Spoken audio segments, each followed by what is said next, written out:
All right, so we are going to be breaking some ground today. We're going to talk about the facts versus the myths about the scale and managing your scale expectations. The reason that we have this module in your learning path is because historically we have found that a lot of women focus on the scale, they use it to determine their success, and they ignore a lot of the other things that are going on and only rely or focus on the scale and what it says. So we are here to talk about these things.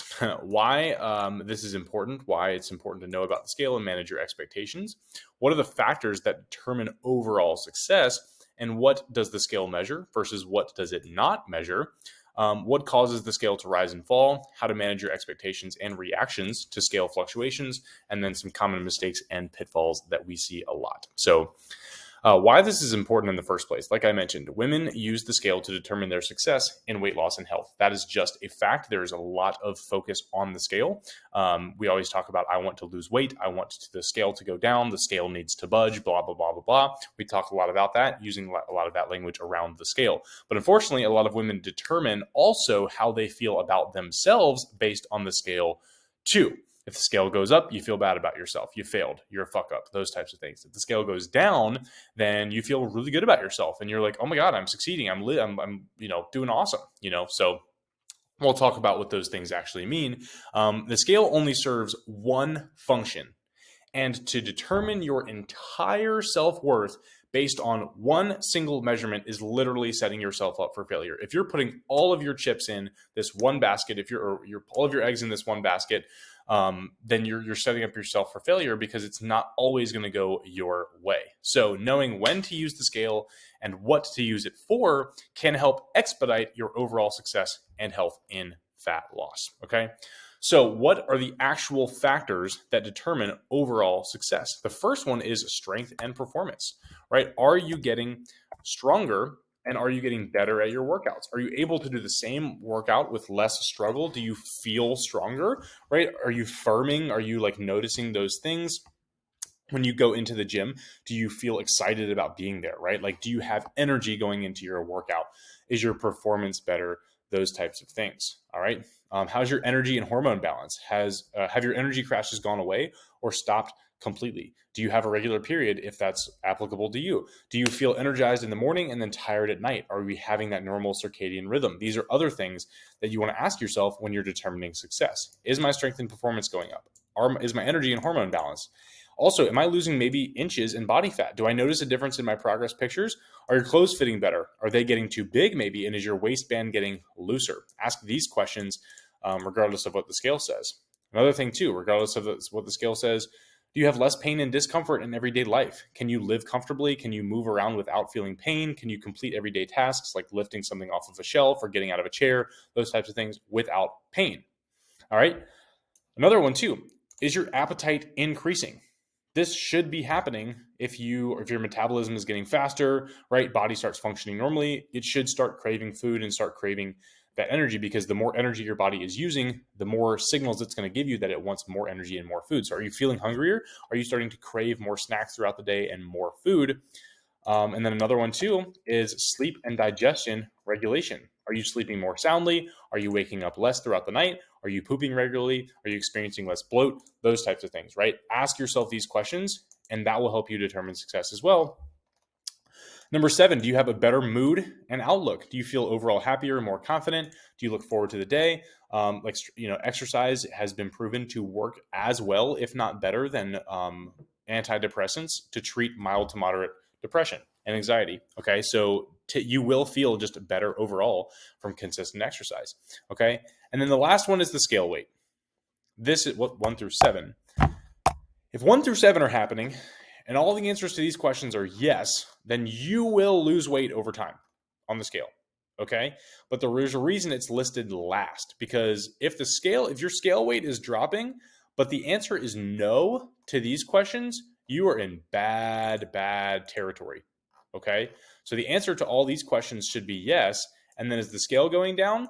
If the answer is no, who cares? If the answer is yes, awesome, cool. It doesn't really matter either. But what we're looking for is all this up here. And then over time, the scale will decrease. Okay, so let's ask ourselves what the question, what does the scale measure versus what does it not measure? So what does the scale measure? The scale measures how much you weigh. That is the only thing that it measures, which means how much force, gravity, is being used to keep you on the ground. That is the only thing that it measures. All right, that's kind of scientific there, but basically how much you weigh consists of these things. Your lean body mass, which makes up the most amount of weight on the scale. Okay, so that's how much muscle you have on your body. The next thing is your body fat. The next thing is your bones, your organs, your blood, your water level, your food and liquid in your stomach. There's probably a few other things too, but these are some main ones. If you just put a plus sign next to these, lean body mass plus fat plus bones plus organs plus blood plus water plus food equals scale weight. Okay, so let's take a look at how the scale can be manipulated, considering that all of these factors go into what the scale says. So we're going to take a look at an example of the changes occurring overnight for a 160-pound woman. Okay, so here you can see, I don't want to reveal the answer. So you can see that lean body mass, we have 90 pounds. Body fat, we have 30 pounds. Bones weigh 15 pounds. These are literally rough estimates. Like, these are not scientific at all. So don't come back to me and be like, oh, bones don't weigh 15 pounds. I don't know. I just wrote down numbers. So 90 pounds of muscle, 30 pounds of fat, 15 pounds of bones, 10 pounds of organs, 2 pounds of blood, 5 pounds of water level, and then 8 pounds of food. Okay, so that adds up to 160 pounds. So let's say overnight, let's say that lean body mass or muscle stayed the same. Let's say that body fat went down a pound. So we lost a pound of body fat. Bones stayed the same weight. Organs stayed the same. Blood stayed the same. Let's say our water level went up 2 pounds though, right? So it went from 5 to 7, okay? And let's say that the food in our stomach went up from 8 to 9 pounds. Let's just say that we maybe ate a little bit heavier yesterday, or maybe we ate, a little bit more dense food or something like that. So let's say we gained a pound of food, we gained a pound of water in our body, and then we lost a pound of body fat. I'm sure you can see what's going to happen, right? Overall, the scale is going to show that this woman gained 2 pounds, even though she lost a pound of body fat. She lost 1 pound of body fat by being in a calorie deficit, but maybe she had a little bit more sodium than normal, or maybe she had a few more carbs than normal, right? So her body's holding on just a little bit more water, and it hasn't digested all of her food in her stomach yet. So it's showing a gain of 2 pounds on the scale, even though she lost a pound of body fat, and she's doing exactly what she's supposed to be doing. You can see how the scale can lie to you if you're putting a lot of stake into what it says. Okay, so let's take a look at what the scale does not measure. The scale does not measure body fat percentage or lean mass percentage, right? As you can tell up here, the scale only gives you one big number over here. It only gives you 160 or 162. It doesn't tell you the breakdown of where you're gaining weight from, okay, or losing weight from. It only tells you what the overall is. So it doesn't tell you body fat percentage or muscle percentage. So if you gain 2 pounds of muscle and lose 1 pound of body fat, the scale is going to say you gained a pound. However, you lost body fat percentage and you look better. You look more toned. You look more, leaned out, but the scale went up, and that is going to freak a lot of people out. So I'm just trying to manage those expectations, right? So what causes the scale to rise and fall? We kind of talked about it a little bit, but the first one and the biggest one is changes in water retention. These are the number one reasons that the scale is going to fluctuate day to day. You've always heard the scale is going to fluctuate. The scale is going to fluctuate. Why? Water is the number one. Okay, so you could be losing body fat, but you could also be retaining more water, and the scale will go up, even though you're doing everything right. Holding water is not bad unless it's excessive. If you have excessive water retention, meaning like your rings get super tight, or like you're seeing the elastic lines on like your socks or something like that might be a little bit of excessive water. You're holding on to a little bit too much water. We got to figure out what's going on. But if you're just holding on to a little bit more water and it's not even really that noticeable, but maybe the scale went up because of it, it's just water retention, okay? The next one is food and digestion. The body digests different foods at different rates. So if your body is digesting food, it will weigh more on the scale, right? If you eat a lot of protein takes forever to digest. So if you eat a lot of that and then you hop on the scale and you haven't lost as much weight, it could be because your body is just trying to digest all that protein you ate, okay? Another one is inflammation. This is a big one, right? So after a workout, your body's inflamed, you're going to weigh more. Alcohol is also very inflammatory. If you've ever gained 5 pounds in a weekend after drinking, you did not put on 5 pounds of body fat. You're just inflamed to hell because alcohol is extremely inflammatory. Okay. Another thing that's extremely inflammatory is processed foods, right? Ultra processed foods, foods in boxes, wrappers, those types of things. They have a lot of oils in them, a lot of additives and stuff that your body doesn't recognize. So it inflames. Okay. Which is going to cause you to gain weight on the scale, but not necessarily gain body fat. It's just inflammation. And then stress and poor sleep are the number one causes of inflammation. If you ever woken up like super puffy, it could be because you just did not sleep well or you didn't sleep for very long. Okay. Or maybe you're just stressed out, which might be a reason you're not sleeping. And then muscle gain is going to be another reason the scale fluctuates, right? Muscle is dense, and putting on muscle, which is necessary to be toned and to speed up your metabolism, will cause you to gain weight, but it's good weight, right? So if the scale goes up, but you're like, damn, I look good still, right? Like, cool, the scale goes up. That means we're putting on some nice, lean, toned muscle. And the last thing that's going to cause the scale to change is fat loss, right? Losing fat will cause the scale to fluctuate, but if the scale goes back up, it does not mean that you lost the progress and you gained all the fat back. It just means that one of these above items is at play. Again, if you lose 5 pounds of body fat, but then you gain 2 pounds of muscle, maybe a pound of inflammation, 2 pounds of water, then you've got some food in your stomach, right? Like you just lost a ton of body fat, which is not going to happen overnight, by the way, but like, you're still losing body fat, but the other factors are at play. We're holding on to more water, we're gaining muscle, those types of things. So even if you're losing 5 pounds of body fat, the scale may only show 1 pound lost, even though all of this stuff is happening and you're doing everything right. Okay. So how exactly do we manage expectations and reactions to scale fluctuations? Key item here, pay attention.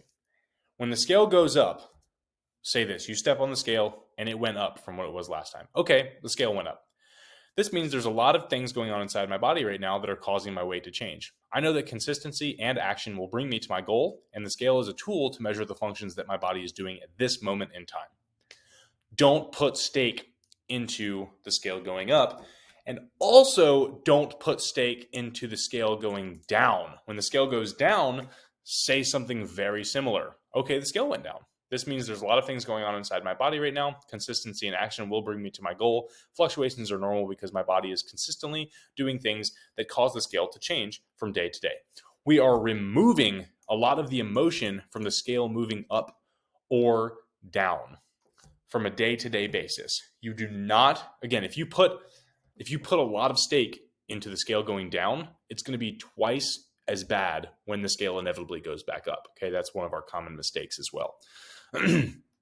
If we see, now this is kind of a caveat to all of this. If we do see the scale rising too fast, this is alarming. We need to address it. Just like if the scale is dropping too fast, this is also alarming. We need to address that. But we need to remove the label of down being good and up being bad. Both are normal. Neither one is good. Neither one is bad. They both are just going to happen. Okay? Ups and downs happen every single day. Neither is good or bad in that exact moment. But looking at consistent data over time will help us determine if we're heading in the right direction. Daily fluctuations give us no data at all in that exact moment. If you're weighing in each day, that's fine. Keep doing it, but just don't put stake into what that one says in that exact day. Take an average of the week, and if your weekly average is down than last week, you are in a really good spot. Okay. If your weekly average is up from last week, don't be alarmed. Just know maybe we have to tighten up our consistency a little bit. Ask your coach, what are some things I can do to get my average trend line going down? If you're in a fat loss phase too, keep that in mind too. Like sometimes we have clients who are literally in a building phase or in a maintenance phase. They're not supposed to be losing weight.